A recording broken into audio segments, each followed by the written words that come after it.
So everybody, so Saturday morning, my nose is killing me. I think hay fever is really bad. Eyes feel really puffy.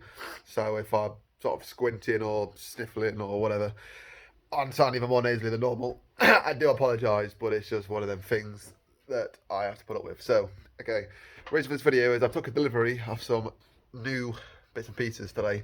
So I thought, may as well take the time to go through everything and just showcase the Lupo. There is a few videos on the channel, demos and making some noise. I've been planning this video for three and a bit years since I've had it. I never actually got around to making anything. No, let me sit down, make life easier. So, what it is, it's my base Lupo. It's a 1.4 poverty spec, so a Lupo E. And I built it in collaboration with Subtronix Car Audio. Great guys. Check links down below to Facebook and see all the work. Fantastic. So, if I skip around here, and you can see exactly what it looks a bit sorry for itself. It did look better in previous years. I've had a couple of incidents with a tree, namely that on there. So as I said, it's a poverty spec Lupo. I got it for pretty much nothing. I swapped a set of door cards for the car, the dead engine. The videos on the channel of when we swapped the engine out and put a working one in. And then we set to work on deciding what to put inside it. I had 4 Ascendant Audio May M15s because they came up for sale quite cheap.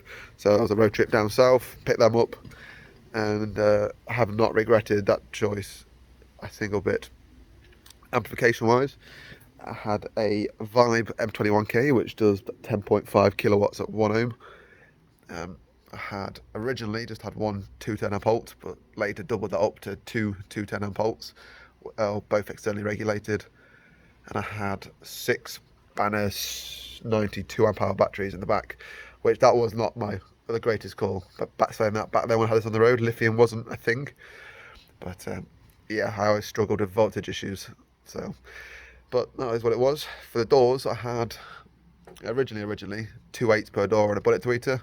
I quickly outgrew that and wanted to try something, so I went to 4 10s per side with base face mid woofers and a 1-inch compression driver with appropriately sized waveguide.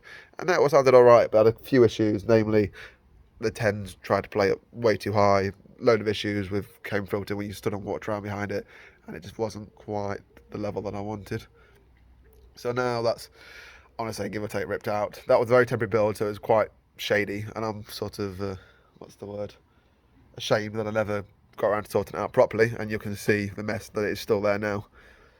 But I'll go on that. So anyway, so I'll just open the boot and just show you how this has all been ripped out from how it was, but it just gives you a bit of a basis of what I have to start with and space I have going forward, really. So the back of the wall is here, the 2 studs of where the speaker cables come out the back. This needs to be upgraded. I need to put some bigger bolts through. I need to upgrade the wiring. I think that's only 10 gauge, and I'll probably go to 8. So that's on my to-do list.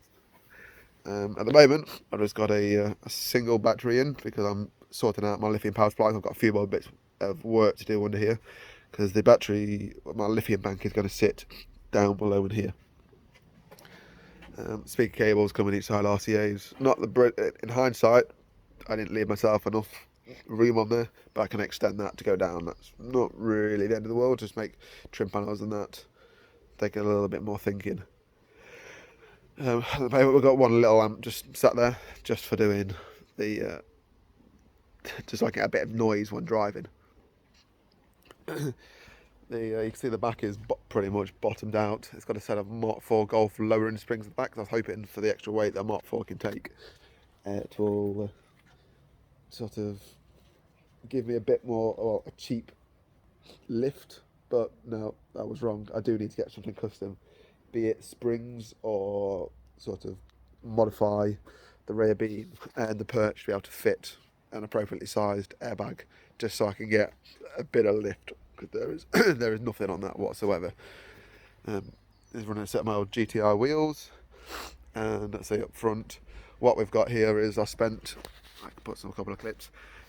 The brake upgrade, which was well needed. I had stock on before, which is absolutely woeful, and I shouldn't have gone on for as long as I did without it. But now I've got a set of G60 calipers on the front with the carriers. I had to swap up to the Polo GTI hubs. So obviously the stock Lupo ones have like a built-in caliper carrier, so they were no good. Swapped all that out. 280mm disc, and I've got a set of Ferodo DS2500 pads inside there. So I did have a bit of an issue when I first put them on. Took it out for a drive. I had no pedal until right at the bottom when it locked up. Troubleshooted a few things. We checked. Replaced the flexies. Still the same. And then it turns out that on these from stock they have a poverty master cylinder, if you want to call it that. So I swapped it out for my Lupo GTI one that I've got kicking about spare. I had to modify that a little bit to get to fix different size unions, but that is now all done. So yeah, a bit of issue with bodywork in front. And if I show you under here, it's a few things we sorted out. So this is the twin alt bracket. This was made by someone down south, but I need to modify it. So I've got to strip a hole down. I'm probably going to end up making the whole thing again.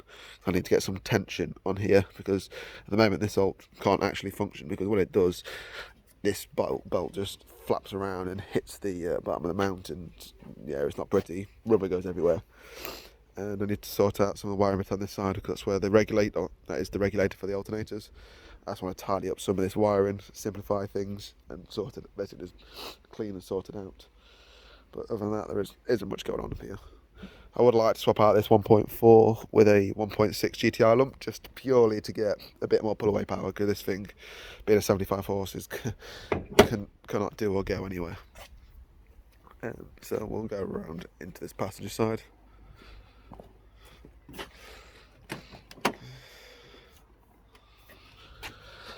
So here's the abomination for the doors.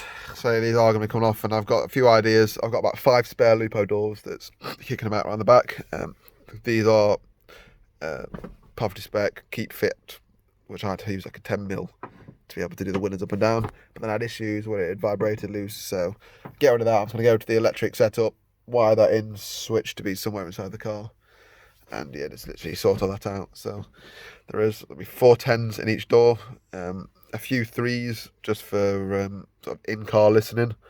And I've got to get a new driver in the future, which I won't sort of say that just yet until I've got it, but there is something I'm looking forward to be able to take it to the next level. Front end here, very much, apart from the fluffy thing that the missus wanted to cover, is a standard Lupo. There's no reinforcements done behind or on here. The reinforcement comes up the top. So we can see here, there is obviously a standard MDF roof on your base car, but there is a pipe, tube, whatever you want to call it, that's been welded and bonded in behind here between side to side and to the roof. Obviously we've got a nice trim panel that Subtronix made to go over there, and same as all this brace and all the prettiness here. And then go back, there is an actual shot of the subs themselves. Beautiful things. Obviously everything's all painted white. Inside of the box is all flow coated. Very, very smooth, nice. Obviously we've got LEDs aside here and around there. If I just grab the little remote,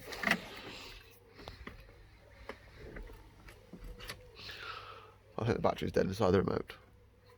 Does not help. Nope. Maybe I'll show that another time when it isn't dead.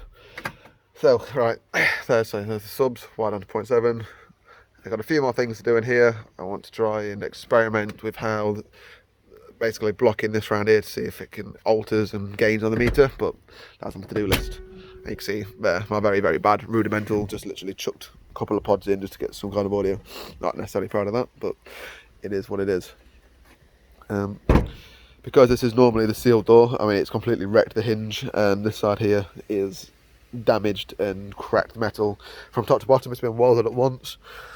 But it doesn't matter, it still just destroys it. So inside of here there is a 6mm MDF, like how you would do your roof, all the way across. So it does the job. I mean, it's a lot better than just sticking load of sandhead in it, and it's a hell of a lot cheaper. But I'm going to try and take it to the next level when I do the other doors, and maybe put some epoxy and sand to get into the corners to try and hopefully strengthen that up so it doesn't sort of twist and crack exactly like that does. But that's all jobs for another day.